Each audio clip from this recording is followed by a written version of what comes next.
West Java is a beautiful place. It is green and lush. The air is warm. The people are friendly. This Indonesian province is known for its stunning landscapes. Imagine rice paddies stretching as far as the eye can see. Water buffaloes lazily cool themselves in the shallows. The air is filled with the sound of birdsong and the scent of jasmine flowers.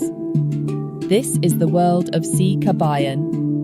Si Kabayan is not a real person, he is a character. He is a beloved figure in Sundanese folklore. He is a trickster. He is lazy, but he is also clever and funny. Everyone knows his stories. Parents tell them to their children. Grandparents tell them to their grandchildren. Si Kabayan's tales teach important lessons about life, family, and the value of hard work. Or at least, the value of appearing to work hard. Si Kabayan's stories have been passed down orally for generations. Imagine sitting around a crackling fire. A warm breeze rustles the leaves outside. A grandfather tells a story. He uses his voice and expressions to bring the tale to life. He makes his audience laugh and think.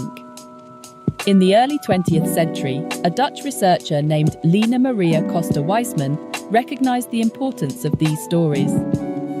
She carefully collected and documented them. Her work helped preserve this rich oral tradition. Now, people all over the world can enjoy the humorous tales of Si Kabayan. Another beautiful day to take a nap under this tree. Kabayan, you're always looking for an easy way out. We have work to do. Si Kabayan is a funny character. He is lazy and would rather sleep than work. He is always looking for an easy way to do things. His wife, Nyi Iteung, is the opposite. She is hardworking and practical. She knows her husband well.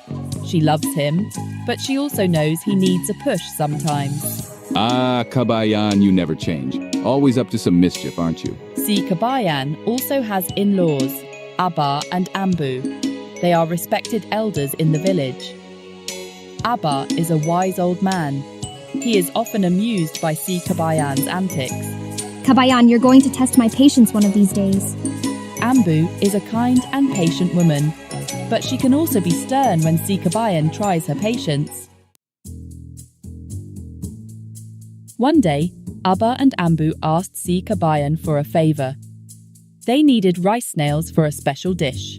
Kabayan, would you be a good son-in-law and collect some rice snails for us? Si Kabayan did not want to work.